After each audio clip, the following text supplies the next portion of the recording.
Live better and longer with the Fitzness Show, hosted by fitness expert, author, and TV personality Fitz Kohler.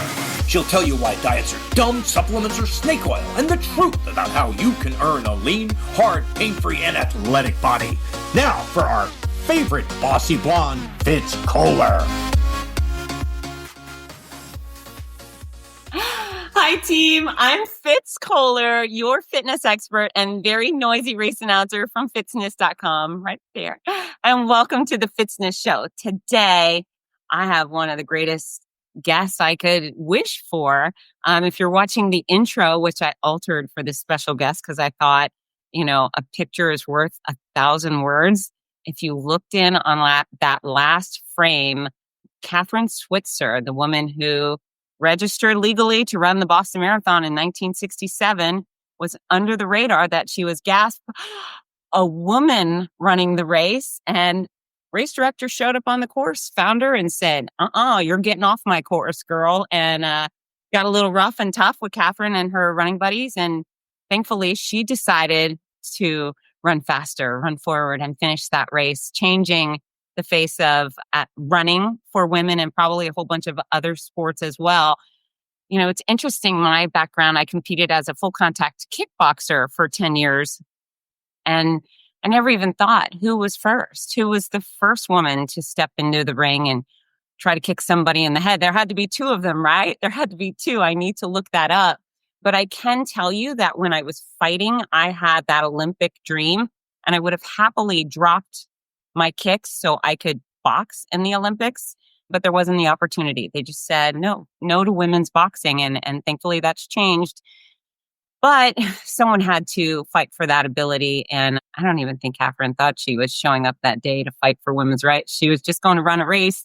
And she's made an incredible career out of that day, that race, that moment, which was dramatically captured in images. And it probably changed the way she would live her life. She has spent the rest of her days helping other women get fit, get active, build both mental and physical strength through sport. And as you know, that's what I'm all about as well. So Kathrine Switzer is my guest. She's also, she's also fast, right? So she was at one point the 6th fastest woman in the world. And she was the New York City marathon champion on a 100-degree day, which is pretty impressive. She's the author of several books, including Her Fearless Run, Marathon Woman, Running and Walking for Women Over 40, and also the founder of 261 Fearless. Welcome to the Fitzness Show, Kathrine Switzer. Well, thank you so much, Fitz. It's so great being here. Thank you for having me. What a treat. So you are coming all the way from Wellington, New Zealand. Can you imagine? It's astonishing.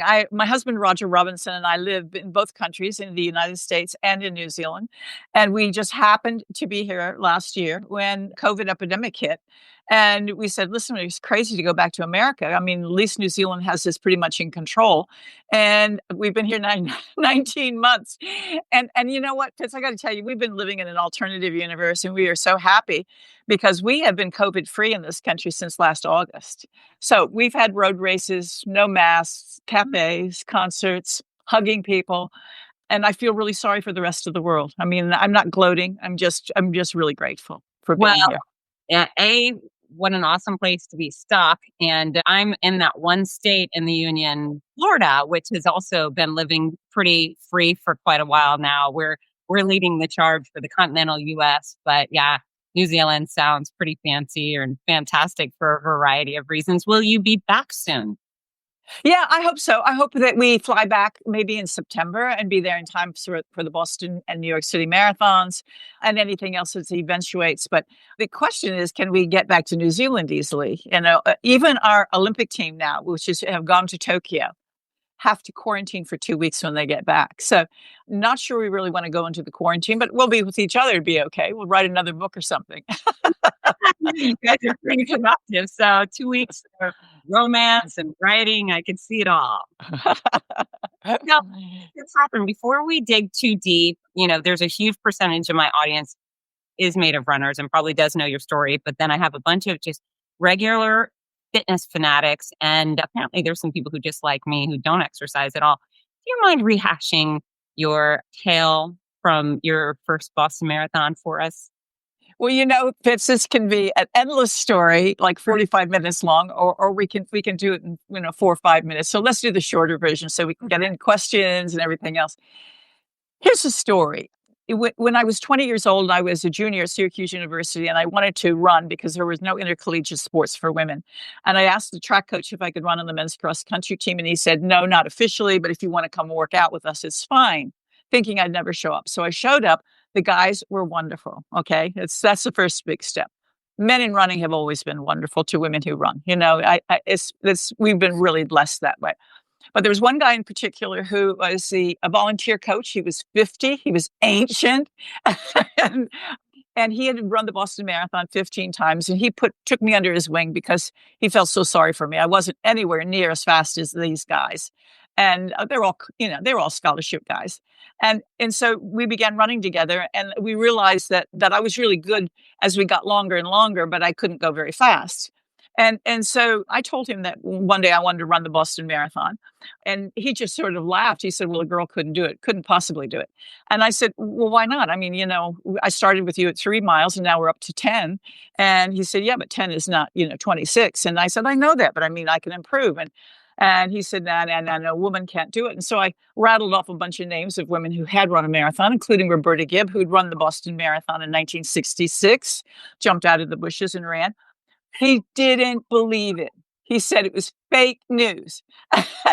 And honestly, we argued so badly that finally he said, look, if you showed me in practice that you could do it, I'd be the first person to take you, for heaven's sakes. Mm-hmm. Realizing that, no way. So anyway, we trained and trained and trained and trained. And the day came to run 42 kilometers, 26 miles. And I didn't think it was going to be long enough. So I said, listen, let's make sure it's really long enough. So let's run another loop of 5 miles. And that was going to be a 31-mile run or a 50K run. Ultra. And he said, well, you're kidding. And I said, no, come on, let's keep going. And we finished this workout. And I threw my arms around him. I was so excited after 31 miles. And he passed out. And when he passed out, he came to and he said, women have hidden potential in endurance and stamina. And so that's when we really discovered kind of this other planet, which was that women really do have exceptional capacity and probably superior capacity in endurance and stamina than men. And that's is bearing out now in ultra sports, as we see finally. And so he said, look, okay, I'm taking you to Boston. So he was the one who insisted I officially register. He said, listen, this is a serious race. He says, it's like the Olympics. You don't go just jump into this. And I said, well, what do I do? And he helped me. He had an entry form. He signed up. I signed up. We had to provide our AAU numbers in those days and travel permits, a medical certificate. We had to do all this paperwork. And we had to pay an entry fee. It was $2. That was a big deal. Anyway, I got all this stuff together and, we got all ready to go. And at the very last minute, my boyfriend, who happened to be an Olympic aspirant in the hammer throw, weighing 235 pounds, decided he was going to go to Boston too. I said, oh, come on, Tom, give me a break. And he said, well, if a girl can do it, I can do it. And I said, Tom, don't come to Boston. You've never trained more than a mile. He said, if a girl can do it, I can do it. He clearly thought it was a piece of cake. Anyway, so he came along with us. And in the morning of the race, snowing and sleeting, horrible weather. And I was really disappointed because I had this really cute shorts and top. I wanted to show off a little bit. And I had to wear my baggy gray sweats and gloves and everything. But I guess in the fullness of time, that was an advantage because all the men could tell I was a woman and were excited about it and welcoming me. But the officials were so busy. Everybody looked alike to them. We all looked like refugees. And it was like 2018 at the Boston Marathon. Everybody wore everything they had. It was just terrible. Anyway, so the gun went off down the street. We went, and now I'm really relieved. At last, we're at Boston, going to Mecca. And a mile and a half into the race, the press truck came by and started taking pictures. And we were waving at the press truck. And right behind the press truck came the officials' truck. And the officials were the timers, the scorers, and a guy by the name of Jacques Semple, the co-race director. And he was getting teased by journalists who were on that truck, saying, there's a girl in your race. She's wearing numbers. And he just lost it. He was an overworked race director. He was a product of his time. Anyway, lost his temper. Boston was his baby. Thought I was making a fool of him. And he came up behind me. I didn't see him, I only heard him at the last minute because I heard his shoes coming fast. And I turned around really quick and he just grabbed me and screamed, "Get the hell out of my race and give me those numbers." He tried to rip off my bib numbers. And I was just so shocked and blindsided. I jumped away from him and then he grabbed me again and pulled me back and tried to rip my numbers off the front. And he missed my front, so he went for the ones on my back. I caught the corner of it. I actually have it here. Hold on, let me get it for you. There it is. There's the number. Oh, that's pretty cool. Isn't that cool? And see, let me get this right. I get this. I've got my cell phone here. This is I can't go which way it goes. Okay. The club. There you go. Okay. Anyway. And my coach was screaming at him, "Leave her alone. She's okay. I've trained her." And with that, my boyfriend took him out with a crossbody block and sent him flying. And Arnie, my coach, said, "Run like hell." And down the street we went. And the press truck stayed with me and it was so mean and so aggressive. "What are you trying to prove? When are you going to drop out? When are you going to drop out? When are you going to drop out? Quit. When are you going to quit? You're not serious. You can't be serious." And it was, I was only 20. And this is a reward from my coach for proving to him in practice that I could do it. I wasn't there as a political person or making a statement, but I did the best thing at that moment. Instead of being afraid, I got really angry. And I just turned to my coach and I said, "I am finishing this race on my hands and my knees if I have to. If I don't finish this race, nobody's going to believe a woman can do it. I know I can finish this race. And so I am going to finish this race." And he said, okay, let's just slow down. Let's just get it together. And that's what we did. Finally, the press truck left and my decision was made. And it wasn't until I went over Heartbreak Hill, about 21 miles, that I realized, there's no point in being angry at the official because he was just a product of his time. Yes. And then I got angry at women. I wondered, why aren't they here? Why don't they get this? And then I realized, that they weren't there because they were afraid that things like this happened to them all the time. Whether it was, going into getting accepted into medical school or law school or even, participating in sports or anything. And everybody, told you weren't going to succeed and then made sure you didn't succeed. And of course, then to try, who's going to try? You're afraid. And I thought, oh my God, it was my feminist kind of eureka moment. Right. And I said, I've got to finish this race and then create opportunities for other women. And then I also have to become a better athlete because I was running a 4:20 marathon that day. And I knew that I was going to get pilloried for a jogging time. And that's the next day, the race director said, "I could have walked it that fast." That pissed me off so much that I just trained my brains out. And when I trained down to a 2:51, he shut up. But actually, here's what happened. I got suspended, actually expelled from the Athletic Federation for running with men, for running more than a mile and a half, for running without a chaperone, and for running, and this is the worst, for running with men. I mean, that's so sexually loaded. Like, what? Like, who else am I going to run with? I have no words. Amazing. So it was a totally, I guess, maturing moment. I often say I started the Boston Marathon as a girl and I finished it as a grown woman. And I really did. I learned so much from that moment. And I also learned how to be really fearless because I knew what was going to happen afterwards was going to be a lot harder than what happened in the race. And I was going to stick to my guns. And eventually what has happened, and that's what this interview is going to be about today, I know, is what has happened is nothing less than the most miraculous social revolution. And for men and women, of women's achievement, empowerment, of belief in their success, of their capabilities, of reaching out, of changing the world in terms of what women's sense of limitation is and is not. Running is just transformational for us. And I think everybody listening to the show realizes that. It is quite miraculous. And I'll tell you something, I'm 74 now. I've been running for 63 years. And every day is a miraculous experience. It is like, it has given me the best things in my life. And I'm not at all afraid of saying that. And every day is truly magic that I run. I love that. I love that. I feel a very kindred spirit with you. You're a can-do girl who's best in situations and wants to pay it forward and bring other people up. So thank you for recapping that. I know you've told that story a billion times, at least, but it's special to hear it here. And so my questions, you go through the finish line, did they give you a medal? They didn't have medals in those days. The first, no, wait, it was really strange. The first 30 guys got a medal. Okay. Okay. And then I think the first 15 got trophies. And then the next, no, sorry, the first, the first, it was the first 10 got trophies and the next 20 got medals. And that was it. Oh gosh, Boston Marathon didn't even give medals until the late 80s. Oh, is And that they didn't even have a decently measured course to the middle ladies. When I ran in 1975, there were 5,000 people there. They said, we've got to do something about these numbers. It's crazy. And I said, well, one thing you can do about these numbers is actually put out toilets. I mean, they had 11 toilets for 5,000 people. So you can imagine the people in Hopkinton didn't really like the race very much starting in their town because everybody was, peeing in the bushes. So in the rose bushes. I said, this is pretty simple, you guys. You want to have a race, you got to do some organization.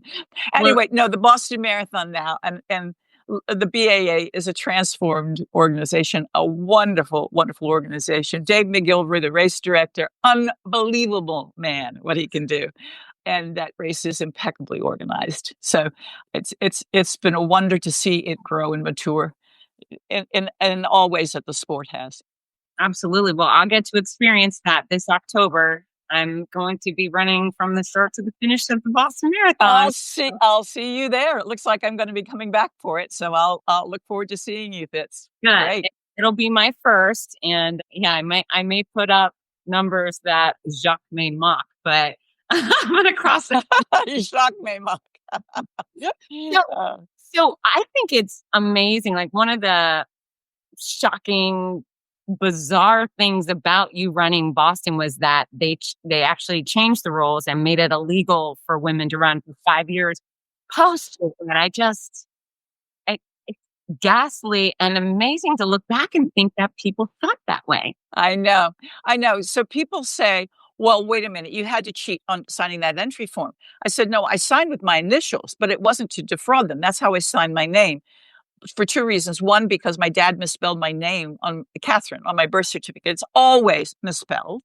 And of course, I was working as a journalist and I had been reading J.D. Salinger, E.E. Cummings, and T.S. Eliot. So along about age 13, I started signing my name K.V. Switzer. Okay. So that was how I signed the form. But the form had nothing about gender on it. And the entry form, that's what I mean. The entry form had nothing about gender on it. And actually, then my coach and I went through the rule book, the AAU rule book, and there was nothing about gender in the marathon in the rule book. So the idea of Boston Marathon up to that point being male only was one of those traditions that, oh, come on, everybody knows it's a male only race. And also, don't forget, Roberta Gibb had jumped out of the bushes the year before with no problems. And so I said, okay, well, she's already done it. And it was my coach who insisted I register. He said, this is a serious race. You got to pay your entry fee. You got to do this. So I was just, funnily enough, obeying the rules. And then afterwards, the entry form came out for the next 5 years and said, this is a men's only event in boldface type. And by the way, I was expelled because I had fraudulently entered the race, supposedly, but other men had signed their names with their initials, and almost all the officials on the program were using their initials. So I thought, oh my God, this is crazy. Yeah, it's just such an interesting sign of the times, and I do think it's very generous of you to say, well, he's a product of his generation, and there's a lot of things that date back that are kind of confusing, but last night we spoke and we logged on together. We made sure to get on the studio software, but we talked about the Tour de France. Like there is no Tour de France for women. My good friend Kathrine Bertine has been campaigning for this for so long, and I don't get it. I really absolutely don't get it. And I think the people listening would be absolutely appalled.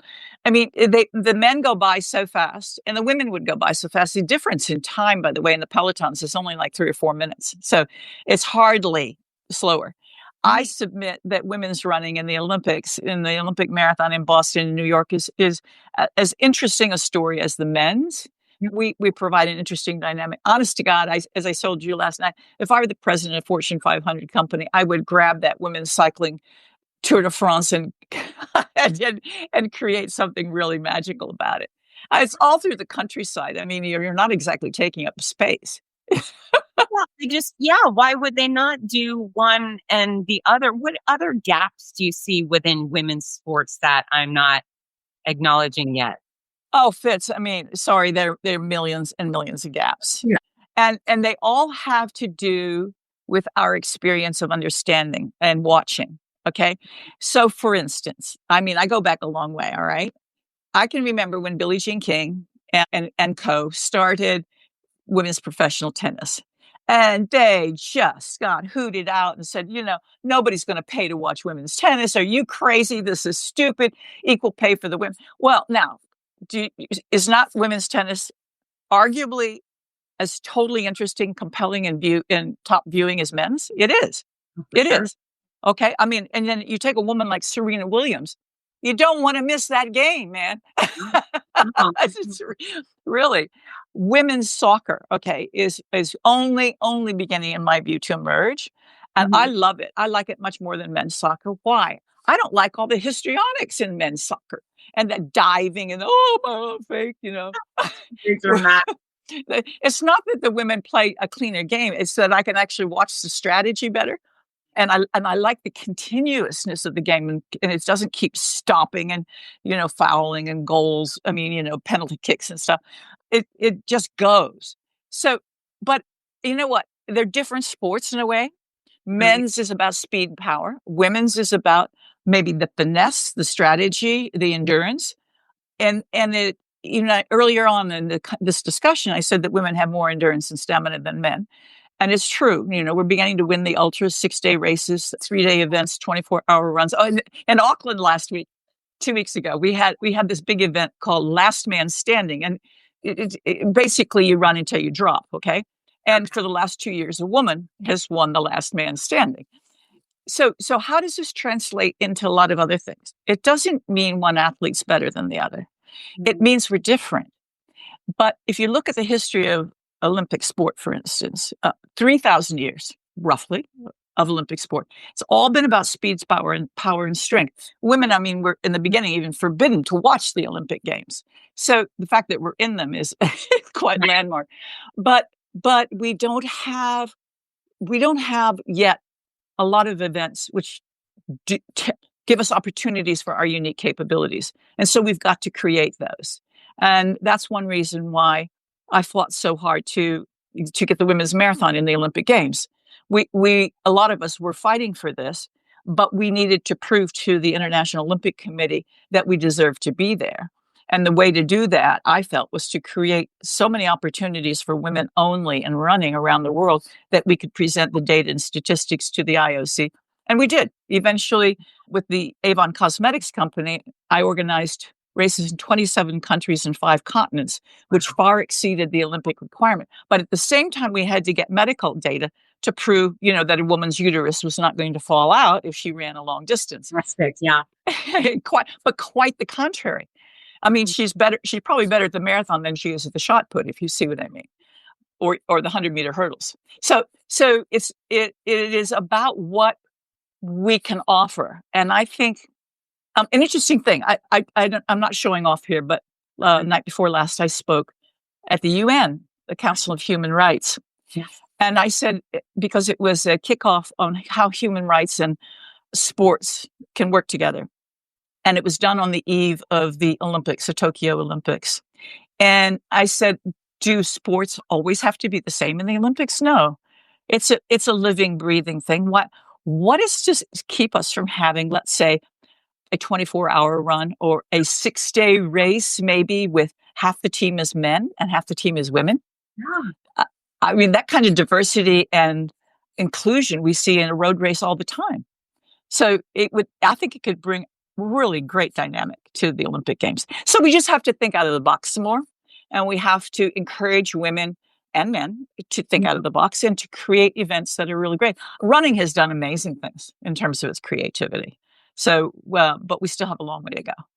So I'm going to pause for two things. I'm so sorry to all of our people that have been sending in comments. I've been laser focused on Kathrine and not seeing that people are commenting and going, hey, I love you. So Rudy started as a girl, finished as a woman. As good as it gets.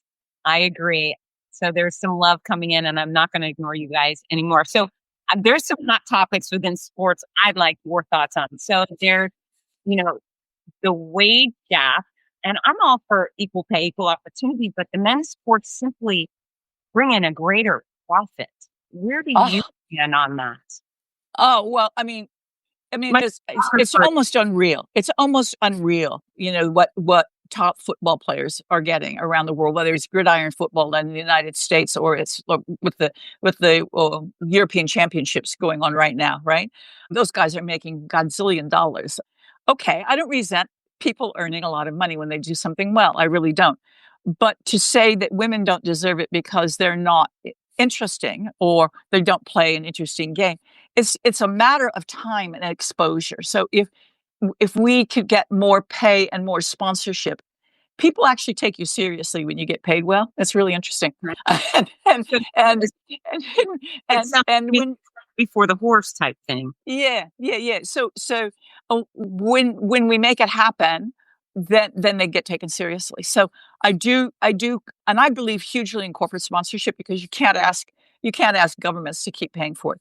But I also find it's not just a disparity with women; it's a disparity with poor people. I mean, poverty, religious restriction, social restriction, all these things are holding us back enormously. And there is so much talent out there. I mean, talent really is everywhere. It just needs an opportunity. And so, again, I would love to see not these players necessarily give back any of their money, but they could easily afford to do a tax write-off by creating different kinds of programs and scholarships and community outreach to create different opportunities, create sports, create the events.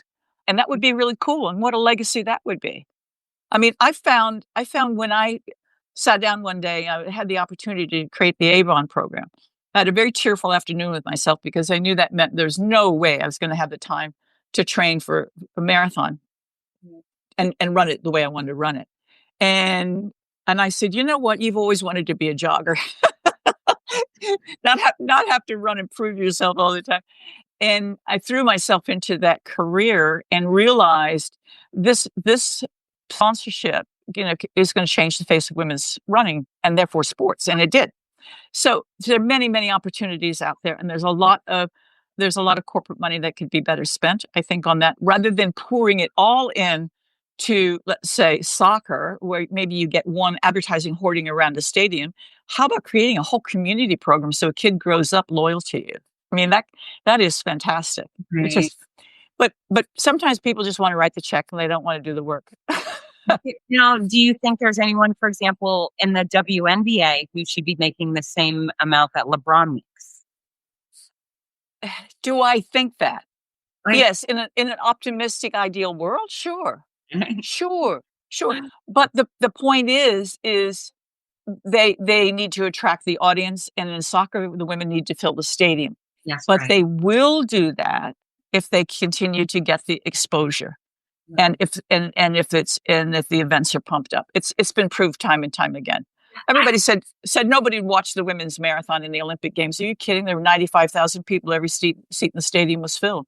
Yeah, and when our teams go to World Cup, I mean, they're the hottest ticket in the world, but they just don't fill up the stadiums during their pro leagues. Yes, well, then that's a shame on the community. The community needs to get there and support, and advertising needs to go into that, and you need to get buses out there for the kids to get there, that kind of stuff. Yeah. Give them the wherewithal. So, Dennis Ledman wants to know, how were you able to make money from running back in the days? I didn't. You didn't. We weren't allowed to. I mean, I was scrupulous about not taking money because the big guns and money were taking it what we call under the table. We had something called amateur status. We were amateur athletes, and therefore you had a job, and it was shameful to take money. And if you did take money, you were going to get kicked out of the organization. And so, for instance, when I was banned after running the Boston Marathon, that's like being excommunicated from the church. Okay, and when I got back into the running, a lot of sponsors came to me and said, "We'd like you to wear, our name on your shirt when you run the Boston Marathon." I said, "No way, I can't do that, because if I was found to take money, I would lose my amateur status." And it was a huge fight. And you guys got to do your history here. There's a lot written about this. Roger Robinson is particularly good on this. I'm partial to him because he's my husband. But anyway, read about how runners themselves took control of the sport and helped it to go pro, because that was a huge, huge controversy. All of us who wanted to go pro were risking our status of going to the Olympic Games. So it was a choice. A lot of those athletes had to make that choice. And then they set up, their athletic federation set up trust funds and et cetera, et cetera. And finally, then they said, this is ridiculous. Well, let's just make running professional like everything else. And then the professional athletes, as you know, now can go to the Olympic Games. That's right. Right. Yeah. It's, I remember when I was in grad school at the University of Florida, my master's was sports administration, and we had a course on the Olympic Games.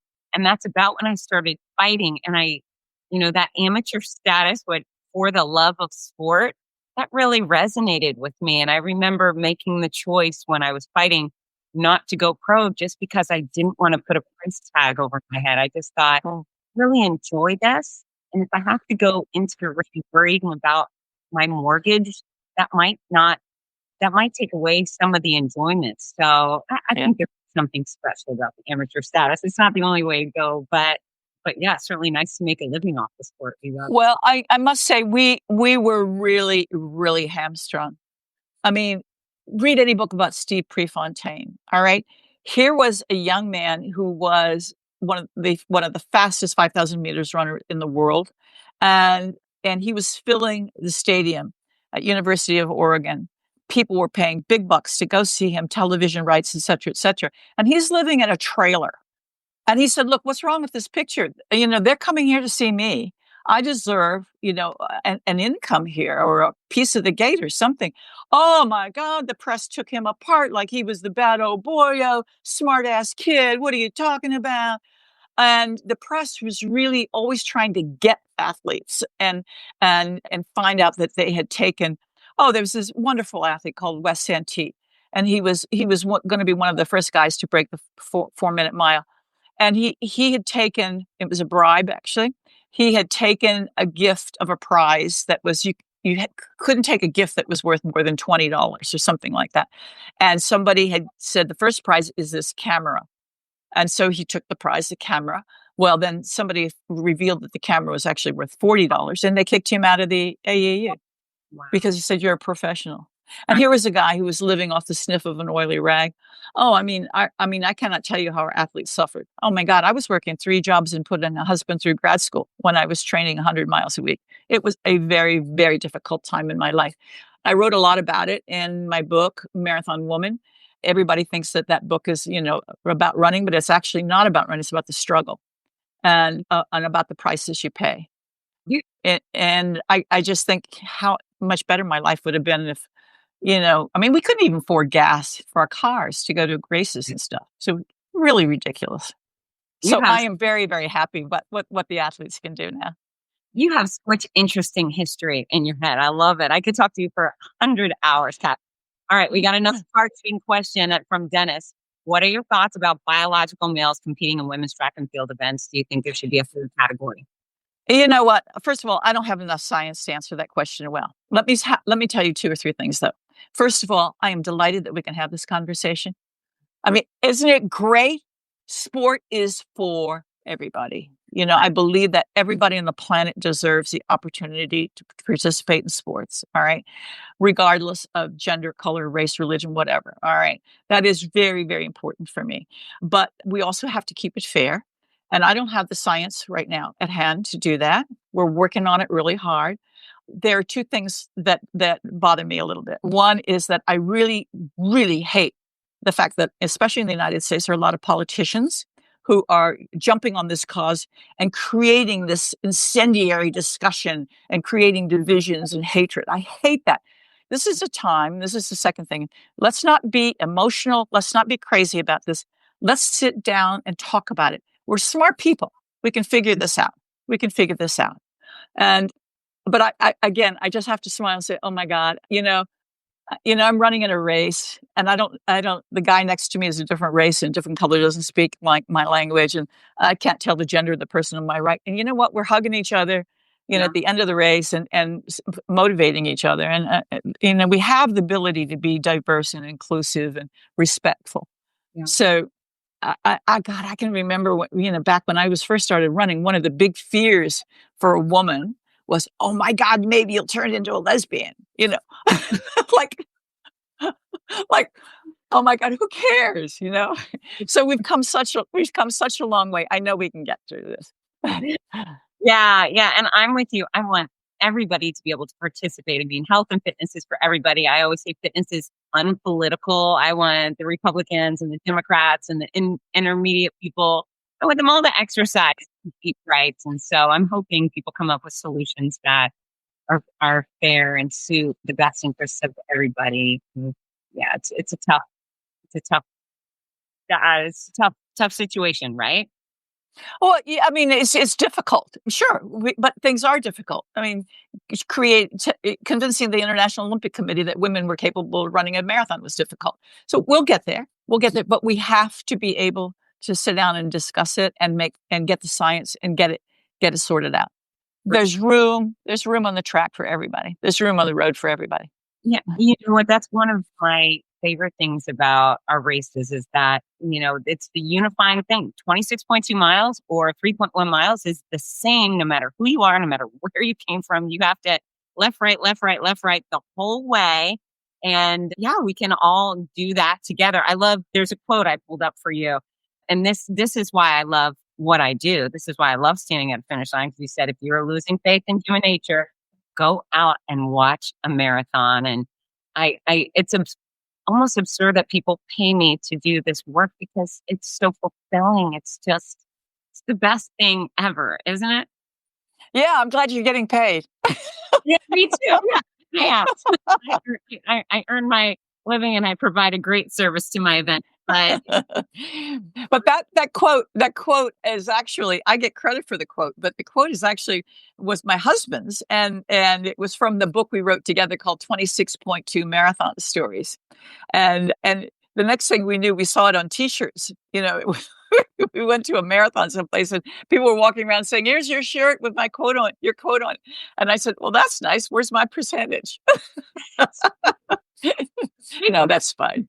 That's fine. All right. Pretty has a great question. What effect, if any, do you think having no spectators in Tokyo might have on the Olympic competition? My husband and I were talking about this at breakfast this morning, and I said, "Oh, these poor people." For some, it's going to be great because for especially a beginning athlete, a young athlete, to walk into that stadium with 90 or 100,000 people in, you just can't even catch your breath. It's so overwhelming, and so for some of them, it's going to be good. For others, it's going to be disappointing because it's their big day. It's their big moment, and it deserves to be showcased. I just hope they just fill the stands with cardboard cutouts of people or something. Artificial crowd noise or something. But yeah, I mean, look, here's the other point. Let's be optimistic as much as we can about this. You got to hand it to the Japanese for going. Well, some people don't. Some people think the Olympics should be canceled completely. I don't think that that's going to accomplish too much right now. It's just going to disappoint a lot of people. A lot of work has been put into this. Let's give them a hand for trying to be creative and making it happen. Yeah, absolutely. These athletes don't need another year out of competition or worse, a cancellation. So anything that gets them to their start lines or on their courts and mats, it's a win, don't you think? I think so. Absolutely. Yeah. And I mean, already a great number of athletes have lost out already because, last year was going to be their final year and they were going to retire or whatever, or they passed their peak or they gotten pregnant or whatever. life has been diabolical with this pandemic in so many ways. Great word. We've done our best. We've really done our best. So I'm going to left turn, and I want you to talk about 261 Fearless, because you do so much work to help women build mental and physical strength through running and walking, and I love that. Thank you. Well, who would have imagined? I did this bib number before. I'm going to try to hold it up correctly now. Let's see if I can do this. There it is. How about that? There we go. And you can see the rip now on the corner. All right. So that's the number that Jock Semple tried to rip off of me in the race. And oddly, I never thought of that bib number, for 50 years, 40 years anyway. It was 3 digits. And then suddenly people began writing to me and emailing me and sending me pictures of themselves getting ready to run a race. And they'd have their bib number on for Boston or New York or whatever on the front. And then they'd turn around and then they'd have, 261 on their back, or they'd ink it on their arm. Or then they started sending me pictures of their tattoos with 261. Well, honest to God, I got the creeps, because I said, what does this mean? And oh God, and all the numerologists weighed in. And you know what is very simple? People were telling me that all their lives they'd been marginalized, that people said they didn't count or they never felt worthwhile. And then they started to run and started to feel like we feel fearless. You feel fearless, invincible. And that it changed their lives. And they were doing that as a tribute. And I was so touched by that. But then my friends and I sat down and I said, what are we going to do with this? I said, oh, well, I'm too old to start another revolution. They said, no, you're not. Well, we got to do something with it. And what we did is we created a nonprofit called 261 Fearless, because everybody uses the word fearless in this, because running makes you feel fearless. And basically what we have now, and we continue, it are a series of community clubs where us fearless women will reach out to somebody who is fearful, or somebody who's afraid to take the first step, or somebody says they can't do something and they can't run, a woman. It has to be women only, by the way, and I'll tell you why in a minute. But anyway, women around the world, and get them to take that first step. It's always the hardest thing, is to get your shoes on and get out the door. We all know that. Yet if you have a community that's waiting for you that is non-judgmental, we don't care about your color, your age, your size, your ability. We just want you to come out and get fit. Take an hour a week for yourself. That's all. Just get away from all the other crap in your life and come out for an hour a week. And it's really catching on and giving the women that empowerment. If you can take 1 step, you can take 2. If you can do 1K, you can do 5K, that kind of thing. No, it's not competitive. But also now we've created an educational component with this. So women can learn to start a club. They can learn to start a nonprofit. They can learn to coach and train other women. They can take a leadership role. Eventually, they could even create a club that a nonprofit where they actually earn, can make it like a small business, a nonprofit business, helping other people, reaching out in the community. And so we think the educational component is extremely, extremely important, because at 2 steps, when you become empowered and you get an education, that means you can take control of your own life. And honestly, there are most women in the world still live in a fearful situation. It's a terribly sad thing, but it's true. And she, we always think, oh, well, she's in a different country from me, or she's in the depths of the jungle, or in Afghanistan or something. Honestly, she could be your next door neighbor. And you never know what demons await. So we just reach out, and it's become really quite amazing. And we have a very, very good training program. And I would encourage everybody to join us with 2 things right now. Go to 261fearless.org. Read the website, sorry about I'm bouncing this camera around. Take our training course, think about starting a club in your own neighborhood. The other thing is we do a lot of fundraising with our charity Bibs in the Boston, New York City, Marine Corps, and Chicago marathons. And I am happy to announce that we have a surprise bonus of about 5 Bibs right now available for the Boston Marathon in October. So if anybody wants to join us and raise money, you still have time to be ready for October the 11th, and we will help you on the way to make that happen. So go to 261fearless.org and come and run with us in October also at Boston. It'd be great. You know what? And Fitz, you're running. I am. So you're making history, because when again will the Boston Marathon ever be held in October? Never, No. right? No. I'm actually looking to see if some of my friends take some of your bibs. They may be able to give me a piggyback ride once I head home. And they're like, come on, Fitz. So, gosh, it would be great. I love having the Noisy Nation out there and our friends. So, yeah, great opportunity to run Boston. Do it for free. Fantastic. Fantastic. Can you imagine how it felt? We essentially kicked off 261 Fearless globally at the 2017 Boston Marathon. And I had announced that I was going to run it on my 50th anniversary. It was a really good time. I was 70. And it was also the year we were really at last 50-50 in the Boston Marathon, men and women. It was spectacular. And we were given a number of charity bibs. And in the end, we had 125 people on our charity team. We were like 118 women and 7 men. We wanted 7 men because that was the number of guys who helped me out at the Boston Marathon in 1967. And we had a ball, but they raised enough money to start 261 Fearless globally. And we are so grateful for them and everybody else who has been helping us along the way, including you and Vince Ferrallo at Boston Buddies. He introduced us, Vince. And Yeah. yeah, great group of people.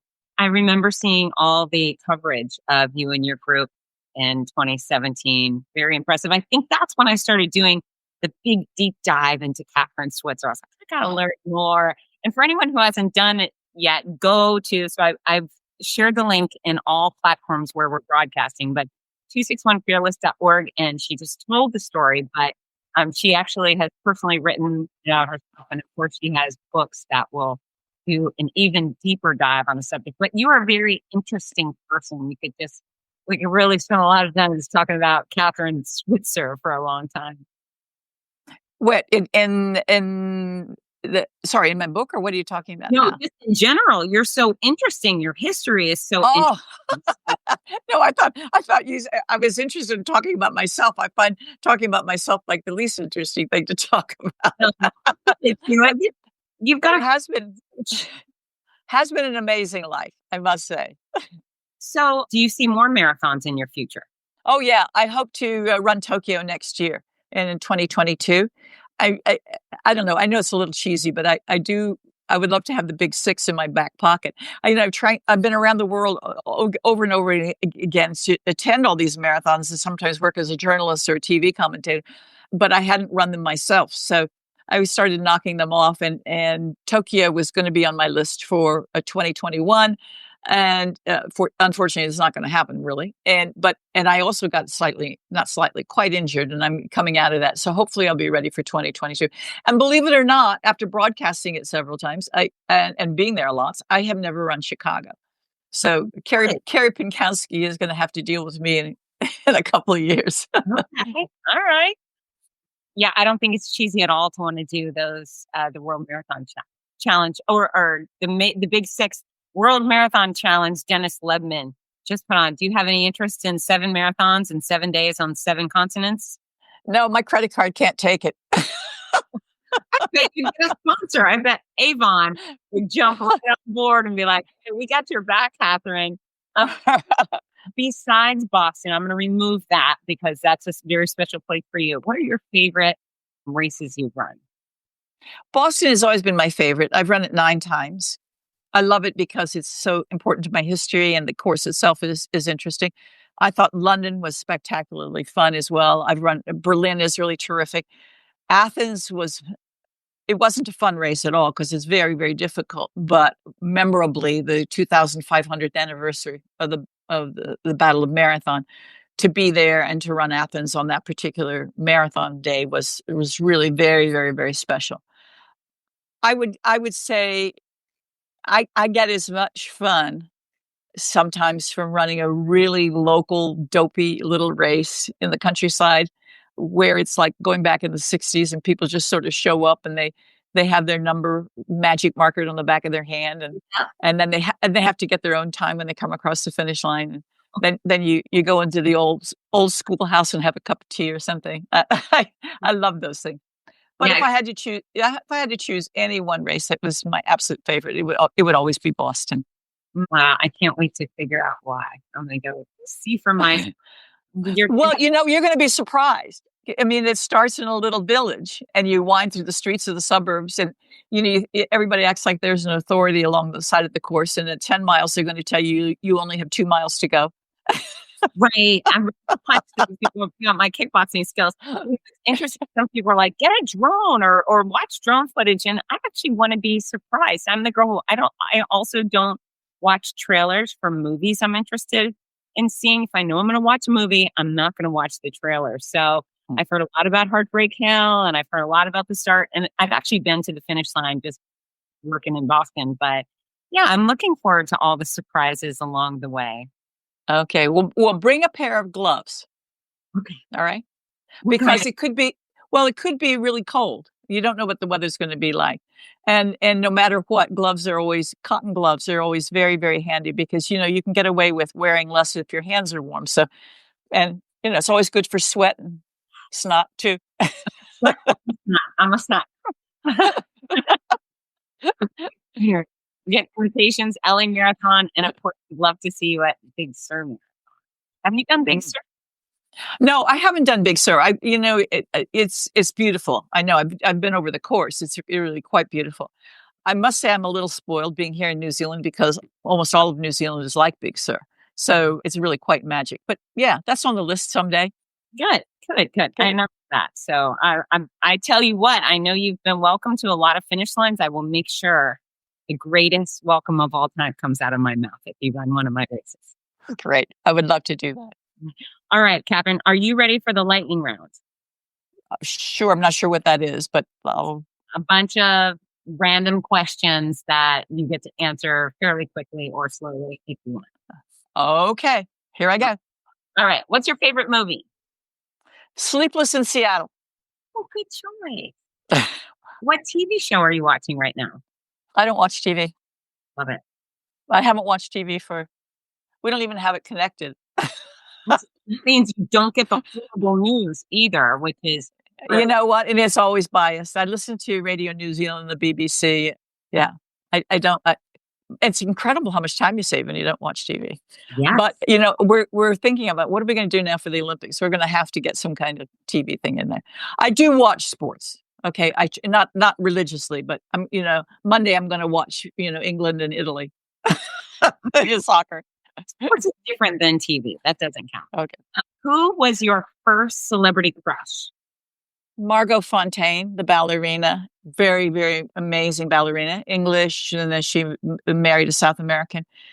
She took something so difficult and made it so beautiful, and it inspired me, because everybody said the marathon is so gruesome and gross. I thought it could be beautiful. So I thought if Margot could do it with ballet, I could do it with marathon. There's probably not a lot of snot in ballet. Yeah, but there's a lot of vomit and blood. Believe me. It is tough. It is inhuman. Really. Go backstage. It's such a great vocabulary. And we will be right back. Are you looking for the perfect gift for a loved one battling cancer? The Cancer Comeback Series by Fitz Kohler offers hope, inspiration, and practical guidance. With Your Healthy Cancer Comeback, My Noisy Cancer Comeback, and The Healthy Cancer Comeback Journal. These books are a lifeline for all patients and survivors. Right now, you can order autographed copies at a special discount. Show your support and help a loved one go from sick to strong. Visit fitzness.com today. That's FITZNESS.com. Fitzness.com. We're back. What is your favorite genre of music?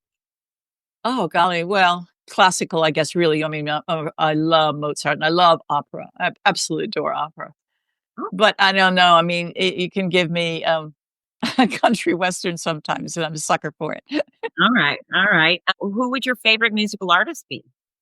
Well, I mean, Amadeus Mozart would probably be my favorite artist. Chuck Berry. It's a great choice. Mozart and Chuck Berry. Perfect. I'm a sucker for Chuck Berry. Now, if you were to run a marathon and you could only listen to one song over and over and over again, what would it be? Well, first of all, I never listen to music when I run. I mean, I don't want any devices I mean, I'm kicking and screaming to wear a watch. All right. I'd love to go naked. I don't want anything. I mean, that's what I love about running is just nothing. And so the idea of even listen, I love music along the way because that's fun because people are having a great time with it.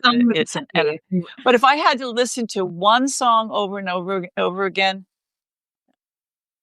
right back where we started from by 1975. God, come on, I know. A Nightingale. That's a Not great. Florence Nightingale. It was such a great song. And it was the song. Every time I heard that before I started a practice or a race, I knew I was going to have a good day. That's a great song. I like that a lot. Are you a good dancer? No, I'd like to think I am. I used to be for about 2 years, but now I'm not anymore. As I've gotten older, I seem to have gotten clumsy and lost a lot of balance. And now I kind of look ridiculous. So I have to say, no, I'm not a good dancer. You prefer sweet or I know salty? a lot of guys in my past would say that's not true. But anyway, Well, their opinion counts. Their opinion counts. Do you prefer sweet or salty? salty. What's I'm, the hard? I don't even buy potato chips. Oh, You come in from a run. I'll have a bag of potato chips before you even have a glass of water. I mean, it's just stupid. So I don't even buy them. I'm salty too. I used to like sweet. Now it's all salty all the time. And I've stopped off a few times at McDonald's to get French fries, which is Mm. right. That's illegal, isn't it? Illegal to do that? I don't know. Someone's gonna arrest me one day. What is your favorite healthy food? Avocado. Yummy. What's your Yeah. favorite unhealthy food? Well, I don't know if people think pasta is unhealthy. I think it's quite healthy, but I mean, pasta. I eat pasta 3 times a week, so I would say that. And I suppose my favorite unhealthy food. And again, this has good nutrition in a way, but I mean, I love ice cream. You know, What flavor? butter pecan ice cream because it has the salty nuts in it. You tried salted caramel? Yeah, Oh, I could do that too.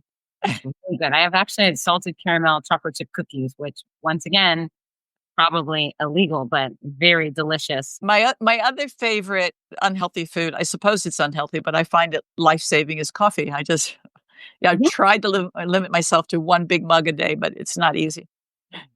Tea. What was it right? Where to go? Oh, besides running and walking and hiking, anything on your like, what is your favorite exercise? I like a kind of Pilates that I make up myself, which are both strength exercises and yoga exercises. And I love I several times a day, I just go lie on the living room floor and stretch and do these exercises just because they're as relaxing as they are good for me. Absolutely. Very valuable strength training. Yeah, Yeah.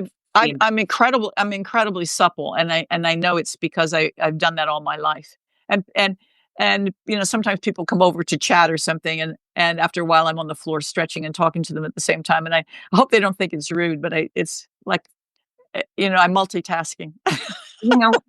Taking the walk, I bet they probably go home and do what you do. They're probably like, well, Catherine's on the ground stretching. I should do that too. So I would love to think that. I don't think so though. and then final question is what's next? Oh man, that is always a tough thing. I'm riddled with guilt that during lockdown I didn't write another book. But I mean, I had so many other things to do, and so many. Honestly, my speaking opportunities have gotten enormous now because of Zoom. Yeah. And it's really, and I don't know about you, but I mean, the method of communication now has changed our lives so completely that it makes you more accessible and therefore, in more demand. So I've been doing tremendous number of speeches on Zoom. So I haven't written my book, but that book. But there is another important book that's there, and I'm going to try to get that done. In the meantime, however, here's some interesting, fun news. It's just Marathon Woman. Here, I'll get a copy of it in case you haven't seen it. Ta-da, the Marathon Woman, right? Beautiful. That's the 4th edition copy of it. It's being made into a feature film. So we're all going to have a really fun time, hopefully in a couple of years, maybe less, maybe 18 months. That's So absolutely a big what's next. That's huge. That's a very big what's next. And I think probably to a certain extent, my not writing another book has been, I'm trying to clear the decks and get my life organized, trying to get closets clean, trying to get through photographs and piles of paper, get the decks cleared, because I think when the film happens, my life is going to be taken over by it for a while. Absolutely. Do you have any guess who will play you in the movie? No, I was making so many jokes about Margot Robbie, but she's Great choice. no, it's not going to happen. She read the script and loved it, but she's booked for 5 years. So by that time, she's going to be too old. Oh, okay. Right. So someone young, someone also with spectacular eyes. You have such beautiful eyes. Oh, my eyes are so painful right now. I had cataract surgery, and I just haven't gotten adjusted to it. It's just been very difficult for me, but that's another story. They're like glass. They're absolutely beautiful. Are they green or blue or a cross between? Yeah, they're kind of a limpid blue. They used to be this color blue, but anyway. Boston blue, perhaps. Boston blue. Well, Kathrine, thank you. Thank you so much. This has been an absolute treat. I wish you lived closer. I'd invite you over. You're a fun girl. That's okay. We can communicate like this, and we can still stay in our pajama bottoms. It's great. Yeah, and then we get to actually see each other in October. I'm ecstatic. I can't wait to see you. Great. And Fitz, if something happens and I don't see you there because I'm not there or something, but anyway, good luck in the race. Start slow, finish fast. You know the drill. Enjoy the process. And for everybody else who's listening, I want to thank the audience for their incredible participation in this. It's been so much fun. But also, please go to our website, 261fearless.org, and really, there are 5 bibs out there available, and I'd love to see you guys on our team. We'd have so much fun, and we do a lot of personal stuff. We're the most passionate, happiest team in Boston, and if you can imagine it, you get a full bag of Adidas gear, tights, shoes, jacket, hat, shirt, everything, and we have a good time. We treat you very well. That sounds like a good deal. Well, I'm going to share that on my page. I'll share it in other avenues for you. And yeah, you're doing amazing things and just a pioneer. I'm grateful for you. Thank you. And Fitz, thanks for all you're doing, spreading the word. Everybody stay healthy, stay happy. All right. Take care, Kathrine. Bye, everybody. If you haven't done so already, go visit Kathrine at 261 Fearless and visit me at fitzness.com and get to work. Bye, y'all. Hi, this is Rudy Novotny, the voice of America's Marathons. We all love how much running has benefited every aspect of our lives, so much so that most of us only wish we'd started sooner. Wouldn't it be wonderful to gift the opportunity to children of today? Well, you can. The Morning Mile is a before-school walking and running program that gives children a chance to start each day in an active way while enjoying fun, music, and friends. That's every child, every day. It's also supported by a wonderful system of rewards, which keeps students highly motivated and frequently congratulated. Created by our favorite fitness expert, Fitz Kohler, Morning Milers across the country have run over 2 million miles and are having greater success with academics, behavior, and sports because of it. The Morning Mile is free to the child, free to the school, and is inexpensively funded by businesses or generous individuals. Help more kids get moving in the morning by visiting morningmile.com. Champion the program at your favorite school or find out more about sponsorship opportunities. That's morningmile.com. Long may you run.